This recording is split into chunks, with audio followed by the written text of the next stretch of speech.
ஹாய்ப்பா, அனைவருக்கும் இனிய கார்த்திகை தீப நல்வாழ்த்துக்கள்.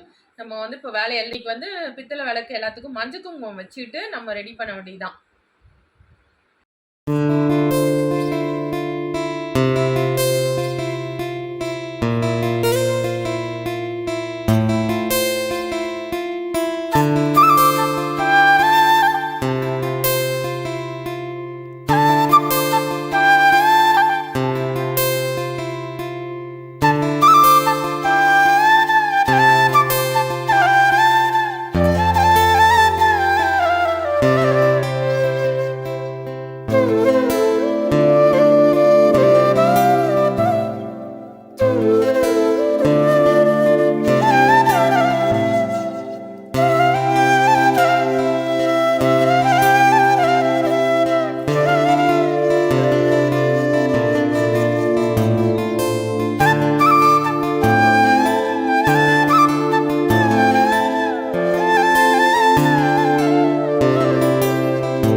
தீபத்துக்கு விளக்குக்கு மஞ்சள் குங்குமம் வைக்கிற வேலைலாம் முடிஞ்சுது.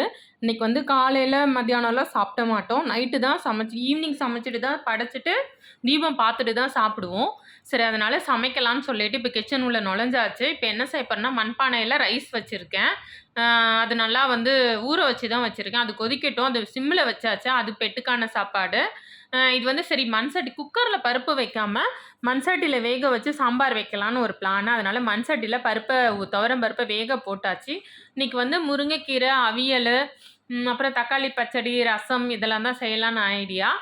சரி, ஃபஸ்ட்டு பருப்பு போட்டு கொஞ்ச நேரத்தில் நல்லா ஓரளவு பூவாயிருச்சு. இந்த மாதிரி பூவானதுக்கு அப்புறம் தான் நம்ம வந்து வெங்காயம், தக்காளி, பெருங்காயம், சீரகம் இதெல்லாம் போடணும். கொஞ்சமாக தேவையான அளவு சீரகம் சேர்த்துக்கலாம். இந்த மாதிரி கொஞ்சம் பருப்பு நல்லா கொதிச்சு ஒரு பாதி வேக்காடு வெந்ததுக்கப்புறம் இது போடலாம். முன்னாடியே போட்டுட்டோம்னா வேகாது. குக்கரில் தான் முன்னாடி போட்டால் வேகும். இது மாதிரி தனியாக போடும்போதுனா கொஞ்சம் நத்து நத்தாக இருக்கும் பருப்பு.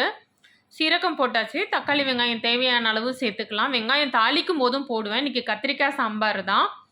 அவியல் செய்கிறதுனால சரி சும்மா கத்திரிக்காய் மட்டும் போட்டு சாம்பார் வைக்கலாம், மற்ற காய் வேணான்னு சொல்லிட்டு நல்லா கத்திரிக்காவை சின்ன சின்னதாக கட் பண்ணி போட்டு அந்த பருப்பில் போட்டுட்டேன். பெருங்காயம், கட்டி பெருங்காயம் போட்டிருக்கேன். இப்போ வந்து கொஞ்சமாக தேவையான அளவு வந்து மஞ்சத்தூள் போட்டுக்கலாம். மஞ்சத்தூள் வந்து நான் விரலி மஞ்சள் மிக்சியில் பொடி பண்ணி ஜல்லிச்சு எடுத்து வச்சுருக்கேன். அந்த மஞ்சத்தூளை தான் போடுறேன். இப்போ வந்து நல்லா நம்ம ஒரு 2 ஸ்பூன் போட்டுக்கலாம். அப்புறம் குழம்பு மிளகாத்தூள் ஒரு 2 ஸ்பூன் போட்டுக்கலாம். உங்களுக்கு காரம் எவ்வளோ தேவையோ அதை பொறுத்து. கொஞ்சம் காரம் கம்மியாக இருக்கும். இதில் வந்து நான் பச்சை மிளகாய் சேர்க்கலை. மிளகாத்தூள் தான் காரத்துக்கு சேர்த்துருக்கேன். தாளிக்கும் போது காஞ்ச மிளகாய் போட்டு தாளிச்சுக்கலாம். இப்போ பருப்பு வந்து அது நல்லா காயோடு சேர்ந்து வேகட்டும். நல்லா கொதிச்சுக்கிட்டு இருக்கு. சரி, ஒரு கிண்டி விட்டுறலான்னு சொல்லிட்டு பார்த்தேன். காய் இன்னும் கொஞ்சம் நல்லா வேகணும். இப்போ தானே போட்டோம். ஆனால் சாம்பார் வந்து மண் சட்டியில் வச்சு பாருங்கள், ரொம்ப டேஸ்ட்டாக நல்லாயிருக்கும் குக்கர் சாம்பாரை விட. இப்போ வந்து இது மூடி வச்சுட்டு நம்ம மற்ற வேலை என்னன்னு பார்க்கலாம். வெங்காயம் நிறையாவே கட் பண்ணி வச்சுட்டேன். தக்காளி பச்சடி செய்யலாம். தக்காளி வந்து இது பண்ணி வச்சுருக்கேன். மிக்சியில் தான் இது பண்ண போகிறேன். காஞ்ச மிளகாய் இது வந்து அவியலுக்கு எல்லா காயிலையும் கொஞ்சம் கொஞ்சம் இருந்தது. அதனால் எல்லாத்தையும் கட் பண்ணி வச்சுட்டேன். முருங்கைக்கீரை பொரியல். ஃபஸ்ட்டு என்ன பண்ண போகிறேன், தக்காளி எல்லாத்தையும் மிக்சியில் ஒரு ஓட்டிக்கலாம். ஓட்டிட்டு ரசத்துக்கும் இதுலேருந்து தான் எடுக்க போகிறேன். பச்சடிக்கும் இதுலேருந்து தான் எடுக்க போகிறேன். நல்லா ஓரளவு இந்த மாதிரி ஆயிடுச்சு. இதுலேருந்து கொஞ்சம் பெரிய துண்டாக இருக்கிறத எடுத்து நம்ம ரசத்துக்கு சேர்த்துக்கலாம். இப்போ வந்து ரசத்துக்கு மிளகு, சீரகம் போட்டு ஒரு பச்சை மிளகாவும் ஒன்று போட்டுக்கலாம். ரொம்ப மையம் வேணாம், ஒன்றும் பாதியமாக நல்லா உடச்சிக்கலாம். ரசம் வைக்கும்போது இந்த மாதிரி நீங்கள் வந்து பச்சை மிளகாய் ஒன்று போட்டு வைங்க. ரொம்ப வாசனையாக ரசம் ரொம்ப நல்லாயிருக்கும். அதில் கொஞ்சம் பெரிய பெரிய தக்காளியாக இருக்கிறத வந்து ஜாரில் போட்டாச்சு. இதை வந்து லைட்டாக நம்ம அரைச்சிக்கலாம். இந்த அளவு அரைச்சா போதும். புளித்தண்ணி தேவையான அளவு சேர்த்துக்கலாம். அப்படி ஜார்லேயே நான் கலந்து வைக்கிறேன். மிளகு சீரகம் போட்டோம். பச்சை மிளகாய் ஒன்று அரைக்கும் போது போட்டோம். பூண்டு தட்டி வச்சுருந்தேன். பூண்டு சேர்த்துக்கலாம். இப்போ தேவையான அளவு கட்டி பெருங்காயம் தான். கட்டி பெருங்காயம் போட்டுக்கலாம். கொத்தமல்லி கொஞ்சம் போட்டுக்கலாம். கல்லுப்பு தேவையான அளவு சேர்த்துக்கலாம். கட்டி பெருங்காயம் சேர்த்துக்கலாம். இது நல்லா கையை வச்சு நல்லா அந்த பெருங்காயம் கரையிற அளவுக்கு நல்லா ஸ்மாஷ் பண்ணிடலாம். இப்போ ரசத்துக்கு நம்ம கூட்டி வச்சாச்சு. ஈவினிங் சமைக்கிறதுனால கொஞ்சம் ரசம் தான். எப்பவுமே ஈவினிங் வந்து நம்ம தோசை அந்த மாதிரி தான் டிஃபன் தான் சாப்பிடுவோம். தீபத்தன்னைக்கு இந்த மாதிரி சமைச்சு சாப்பிடும்போது ரொம்ப சாப்பாடு கூட ஒரு கைப்பிடி இறங்கும் சாப்பிட்றதுக்கு. அடிக்கடி பருப்பையும் கிண்டி விட்டுக்கிட்டேன், அடி பிடிச்சிடக்கூடாது இல்லையா? அதனால் வந்து சிம்மில் வச்சே தான் பொறுமையாக அன்றைக்கி ரிலாக்ஸாக செஞ்சேன். இப்போ இதுலேருந்து எல்லாம் ஓரளவு வெந்த உடனே இப்போ புளி தண்ணியை ஊற்றிக்கலாம். ஊற்றிட்டு நம்ம இதை வந்து மூடி வச்சிடலாம். இப்போ வந்து தேங்காய் வந்து பூவாக்கி எடுத்துக்க போகிறேன். ஃபஸ்ட்டு வெறும் தேங்காய் பூவாக்கி எடுத்துக்கலாம். ஏன்னா முருங்கைக்கீரைக்கெல்லாம் போடணும். கொஞ்சம் எடுத்துட்டு இது கூட நம்ம தேங்காய் சீரகம் போட்டுக்கலாம். சீரகம் பச்சை மிளகாய் போட்டுட்டு நம்ம அவியலுக்கு அரைச்சிக்கலாம். நல்லா இதை வந்து நல்லா அரைச்சிக்கலாம். தேங்காய், பச்சை மிளகாய், சீரகம் இது 3 அவியலுக்கு. இதில் கொஞ்சமாக சாம்பாரில் கொஞ்சம் ஊற்றினேன் நான். ரொம்ப கம்மியாக தான் ஊற்றினேன். தேங்காய், பச்சை மிளகாய், சீரகம். ஏன்னா காஞ்ச மிளகாய் தாளிப்போம், கொஞ்சம் மிளகாத்தூள் போட்டிருக்கோம். சும்மா வாசனைக்காக அந்த தேங்காய், பச்சை மிளகாய், சீரகத்தில் கொஞ்சோண்டு இதில் ஊற்றினேன் நான்.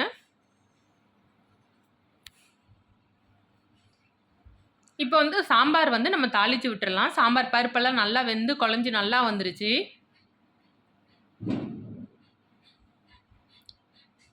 இப்போ வந்து சாம்பார் தாளிக்க பூண்டு தட்டி வச்சுருக்கேன், காஞ்ச மிளகாய் எடுத்து வச்சுருக்கேன், வெங்காயம் வச்சுருக்கேன், கொஞ்சமாக எண்ணெய் ஊற்றிருக்கேன். கடுகு போட்டுக்கலாம். கடுகு பொரிய விட்டு வெங்காயம் சேர்த்துக்கலாம். பூண்டு போட்டுக்கலாம்.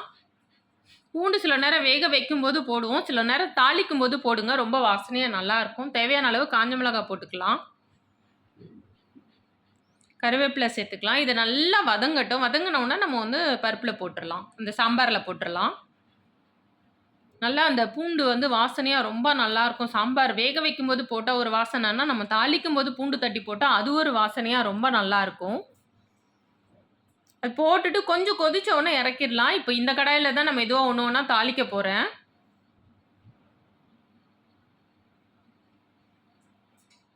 ஏன்னா சில நேரம் மாற்றி மாற்றி நான்வெஜ் கடாயிலே சில நேரம் தாளிக்கிற மாதிரி வந்துடுது. பியூர் வெஜ்ஜுக்காக இந்த பாத்திரம்லாம் வச்சுருக்கேன் நான்.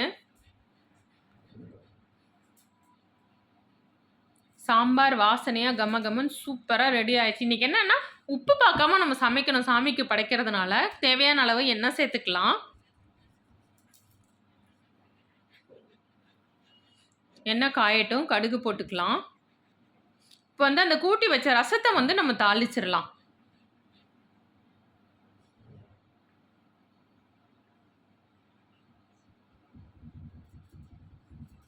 அது வந்து அவியலுக்கு அரைச்சது. இப்போ இந்த எல்லாம் போட்டு கூட்டி வச்சுருக்கோம் இல்லையா, இதை வந்து இதில் ஊற்றிட வேண்டியதுதான். கடுகு தாளிச்சாச்சு, காஞ்ச மிளகாய் போட்டாச்சு, கருவேப்பிலையும் போட்டாச்சு. இப்போ ரசம் நல்லா கொதி வரும்போது நம்ம அடுப்பை விட்டு இறக்கி ஊற்றி பாத்திரம் மாற்றிட வேண்டியதான். இந்த கடாயிலே தான் ஒன்று ஒன்றா தாளிக்க போகிறேன்.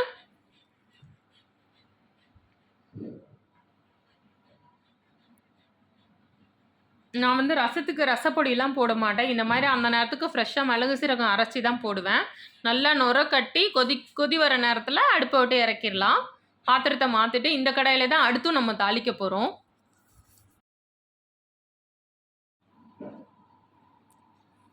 ரசத்தை பாத்திரம் மாற்றிட்டு நம்ம வந்து முருங்கைக்கீரை தாளிச்சிடலாம். இந்த கடாயிலே கொஞ்சம் தேவையான அளவு லைட்டாக ஒரு அலசிட்டேன். முருங்கைக்கீரை தாளிக்கிறதுக்கு ஆஞ்சி அலசி எடுத்து வச்சுருக்கேன். கொஞ்சமாக ஆயில் சேர்த்துக்கலாம். கொஞ்சமாக கடுகு சேர்த்துக்கலாம். சீரகம் சேர்த்துக்கலாம்.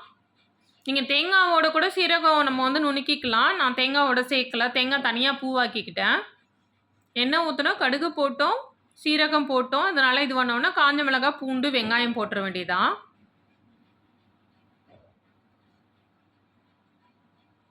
இது நல்லா வதங்கட்டும். பூண்டு வாசனை வரட்டும். இந்த டைமில் நம்ம வெங்காயத்தை சேர்த்துக்கலாம். இது கூட வெங்காயம், ஏன்னா முருங்கைக்கீரை கொஞ்சமாக இருக்கிறதுனால வெங்காயம் கொஞ்சம் அதிகமாக தான் நான் சேர்க்குறேன். தேங்காயும் அதிகமாக தான் சேர்க்க போகிறேன். ஏன்னா முருங்கைக்கீரை கொஞ்சம் தான் இருந்தது. இப்போ வந்து அலசி எடுத்து வச்சிருக்க முருங்கைக்கீரையை இதில போட்டுக்கலாம். அந்த கிண்ணத்தில வந்து கொஞ்சமா உப்பு போட்டுட்டு தண்ணி ஊத்தி நான் கீரைக்கெல்லாம் கொஞ்சம் இந்த மாதிரி தான் ஊத்துவேன்.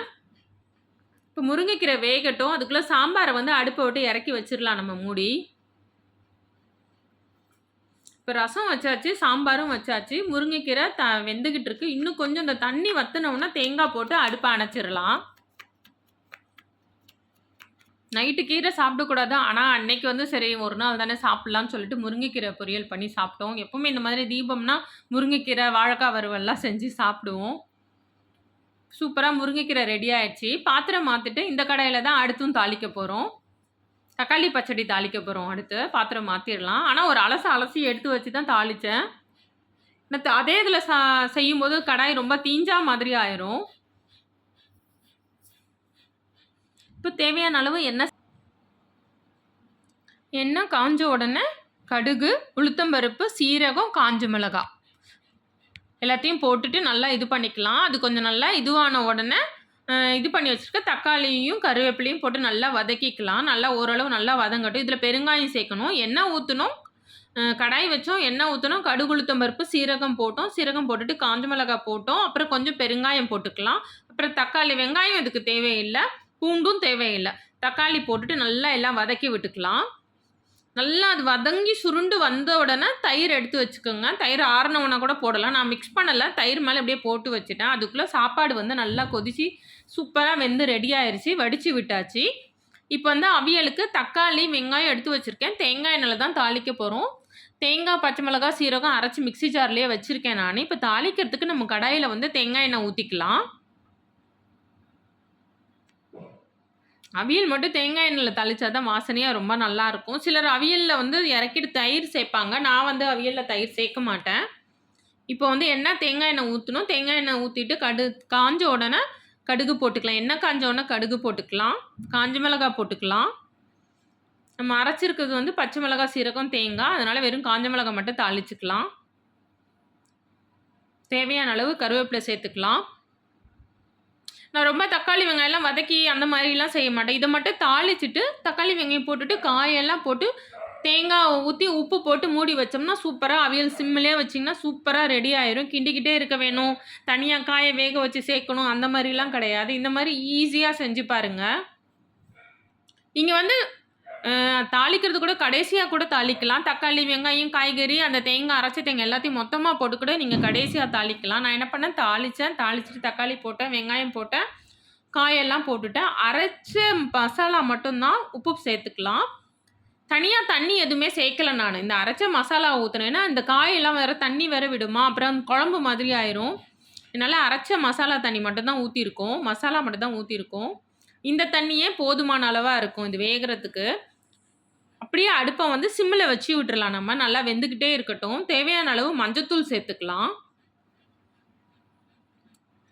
நீங்கள் முன்னாடியே தாளிக்கலைன்னா கடைசியாக கூட தாளிச்சுக்கலாம். இந்த மாதிரி எல்லாத்தையும் போட்டு அடுப்பில் வச்சு நல்லா வெந்த உடனே கடைசியாக தாளித்து ஊற்றுனீங்கன்னா இன்னும் வாசனையாக ரொம்ப நல்லாயிருக்கும். இப்போ நல்லா கொதிச்சுக்கிட்டு இருக்கு காய் எல்லாமே. இந்த அவியல் வந்து எல்லாத்துக்குமே நல்லாயிருக்கும். நம்ம சாதம், சாம்பாருன்னு இல்லை, உங்களுக்கு அடைக்கு, இதுக்கு தோசைக்கு, இட்லிக்கெல்லாமே இந்த காய் ரொம்ப, சப்பாத்திக்கெல்லாமே இந்த காய் ரொம்ப நல்லாயிருக்கும். இதில் வந்து நான் தயிர் சேர்க்கல. உங்களுக்கு தேவைப்பட்டால் தயிர் நீங்கள் சேர்த்துக்குங்க. இந்த காயில் உள்ள தண்ணியே வந்து போதுமானதாக இருக்கும். அரைச்ச மசாலா தண்ணியை தவிர வேறு எதுவுமே நீங்கள் எக்ஸ்ட்ரா சேர்க்க தேவையில்லை. சரி, இதை சிம்மில் வச்சுட்டு விளக்கேற்றுற வேலையை நம்ம பார்க்கலாம். இதுதான் இன்றைக்கி புதுசாக ஒரு விளக்கு வாங்கணும்னு சொன்னேன் இல்லையா? சரி, அகல் குட்டியாக வாங்காமல் இந்த மாதிரி வாங்கிட்டேன். 25 ரூபீஸு. நல்லா தண்ணியில் போட்டு எடுத்துட்டேன் நான் இதை. மஞ்சள் குங்குமம் வச்சுட்டு அது வேகிற நேரத்தில் நம்ம இந்த வேலையை பார்த்துட்டுனா நம்ம கரெக்டாக ஒரு 6 மணிக்கு விளக்கேற்ற சரியாக இருக்கும். இப்போ எல்லாத்துலேயும் திரி கொஞ்சம் லென்த்தாக இருந்தது. என்ன பண்ணேன், கட் பண்ணிவிட்டு எல்லாத்துலேயும் போட்டாச்சு. திரியை போட்டு வச்சுட்டு அப்புறம் நம்ம எண்ணெய் ஊற்றிக்கலாம். இப்போவே ரெடி பண்ணி வச்சிட்டோம்னா ஈஸியாக இருக்கும். அப்புறம் முகம் கழுவிட்டு விளக்கேற்றுறது தான் வேலை. எண்ணெயுமே ரொம்ப ஊற்றலை, கரெக்டாக கொஞ்சம் கொஞ்சம் தான் வலியற அளவுக்கு ஊற்றலை. அந்த வேலையை முடிச்சுட்டு இப்போ அவியல் என்ன ஆச்சுன்னு பார்க்கலாம். சூப்பராக இன்னும் கொதிச்சுக்கிட்டு இருக்கு. சிம்மில் ஃபுல் சின்ன அடுப்பில், அதுவும் ஃபுல் சிம்மில் தான் வச்சுருந்தேன். அவ்வளோதான் அவியல் ரெடி ஆயிருச்சு. அப்படியே இருக்கட்டும். சாதமும் ரெடி ஆயிருச்சு. சூப்பரா பாத்திரத்தில வடிச்சது. பொல பொலன்னு எவ்வளோ அழகா இருந்தது சாதம். சாம்பாரும் ரெடி, சாதமும் ரெடி. படைக்கிறதுக்கு எல்லாமே டேஸ்ட் பார்க்காம, உப்பு எப்படி இருக்கு, புளி எப்படி இருக்குன்னுலாம் பார்க்காம, நம்ம பாட்டுக்கு சமைக்கிறது தான் அன்னைக்கு வேலை. நானா எப்பவுமே நான் வந்து சமைக்கும்போது உப்பு, காரம், புளி பார்க்காம அப்படியே தான் சமைப்பேன். அவியலும் ரெடி. சூப்பரா தக்காளி பச்சடி ரெடி. முருங்கைக்கீரையும் ரெடி. குழி பணியாரம், அப்பம் அதுவும் ரெடி. பாயாசம் செய்யலை, மசால் வடை செய்யலை. சிம்பிளாக உளுந்த வடையும் இந்த குழி பணியாரமும் போதும்னு சொல்லிட்டு இது பண்ணிட்டோம். இப்போ சமையல் வேலை எல்லாமே ஃபினிஷ் ஆயிருச்சு. வடை மட்டும் சுடணும் இன்னும். சரி இன்னும் கொஞ்சம் நேரம் கழிச்சு சுட்டுக்கலாம் சூடா அப்படின்னு சொல்லிட்டு அது மட்டும் அப்புறம் பார்த்துக்கலாம் அப்படின்னு சொல்லிட்டு எல்லாம் அழகாக அரேஞ்ச் பண்ணியாச்சு.